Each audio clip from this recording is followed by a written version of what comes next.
നമസ്തേ. സാധനാപാദം സൂത്രം 3 ക്ലേശങ്ങളെക്കുറിച്ച് പറയാം. 1-ാം അധ്യായം മുതലേ ക്ലേശം എന്ന വാക്ക്, ക്ലേശങ്ങൾ എന്ന വാക്ക് ആവർത്തിക്കുന്നുണ്ട്. ആ സന്ദർഭത്തിൽ അതിനെക്കുറിച്ച് വിശദീകരിക്കുകയും ചെയ്തിട്ടുണ്ട്. പതഞ്ജലി ക്ലേശങ്ങളെ വിവരിക്കുന്നത് 2-ാം അധ്യായത്തിലെ 3-ാമത്തെ സൂത്രത്തിലാണ്. അവിദ്യ, അസ്മിത, രാഗദ്വേഷ, അഭിനിവേശ, പഞ്ചക്ലേശ. അതാണ് സൂത്രം. അവിദ്യ, അസ്മിത, രാഗം, ദ്വേഷം, അഭിനിവേശം എന്നിവയാണ് 5 ക്ലേശങ്ങൾ. ഇവയഞ്ചും മാനസികമായ ദുഃഖങ്ങളുടെയും ബന്ധനങ്ങളുടെയും ഉറവിടമായിട്ടാണ് കണക്കാക്കുന്നത്. ഈ 5 മൂല ക്ലേശങ്ങളും ചിത്തത്തിൻ്റെ, മനസ്സിൻ്റെ വ്യക്തതയെ തടസ്സപ്പെടുത്തുകയും സമാധിയെ തടസ്സപ്പെടുത്തുകയും ചെയ്യുന്ന മാനസിക മാലിന്യങ്ങളാണ്. അവിദ്യ എന്ന് പറഞ്ഞാൽ അജ്ഞത, അറിവില്ലായ്മ. ക്ലേശത്തിൻ്റെ ഏറ്റവും അടിസ്ഥാന രൂപമാണ് അവിദ്യ. അവിദ്യ സ്വയം തന്നെ ക്ലേശമാണ്. അതോടൊപ്പം അസ്മിത തുടങ്ങിയ മറ്റു 4ൻ്റെയും കാരണവുമാണ്. ശാശ്വതമല്ലാത്തതിനെ ശാശ്വതമായും അശുദ്ധമായതിനെ ശുദ്ധമായും ദുഃഖത്തെ സന്തോഷമായും സന്തോഷത്തെ ദുഃഖമായും അനാഥമായതിനെ സനാഥമായും തെറ്റിദ്ധരിക്കുന്ന, തെറ്റായി ഉൾക്കൊള്ളുന്നതാണ് അവിദ്യയുടെ ലക്ഷണം, അറിവില്ലായ്മയുടെ ലക്ഷണം. രണ്ടാമത്തത് അസ്മിത, ഞാൻ എന്ന ഭാവം, എൻ്റേത് എന്ന ഭാവം. അതാണ് അസ്മിത. കാണുന്ന ഞാനും കാണപ്പെടുന്ന വസ്തുവും ഒന്നായിത്തീരുന്ന അവസ്ഥയാണ് അസ്മിത. എന്തിനോടും വൈകാരികമായ ഒരു ആത്മബന്ധം സ്ഥാപിക്കുകയും അതിലൂടെ ദുഃഖമായാലും സുഖമായാലും അനുഭവിക്കുകയും ചെയ്യുക എന്നതാണ് അസ്മിതയുടെ ലക്ഷണം.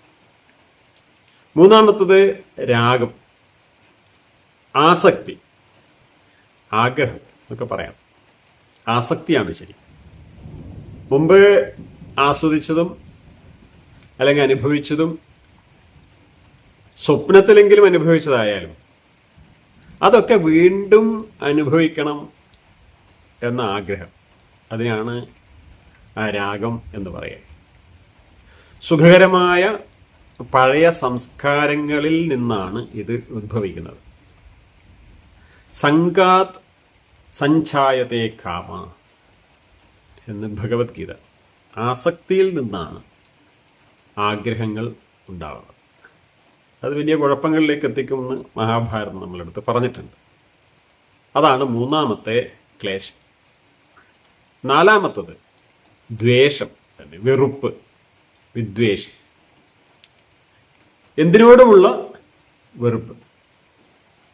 വേദന ഉണ്ടാക്കുന്ന അല്ലെങ്കിൽ വേദന ഉണ്ടാക്കിയ കാര്യങ്ങളോട്, മുമ്പ് വേദന ഉണ്ടാക്കിയ കാര്യങ്ങൾ, ഇപ്പോൾ വേദന ഉണ്ടാക്കുന്ന കാര്യങ്ങൾ, സമാനമായ സാഹചര്യത്തിൽ ഇതൊക്കെ വേദന ഉണ്ടാക്കും എന്ന ധാരണയോട് കൂടിയിട്ടുള്ള ഉള്ളിൽ തന്നെ രൂഢമായ ദ്വേഷമാണ്, വെറുപ്പാണ് ദ്വേഷം.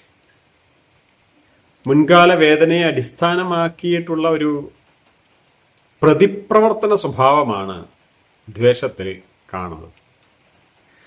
5-ാമത്തത് അഭിനിവേശം, മരണഭയം. അതാണ് അഭിനിവേശം.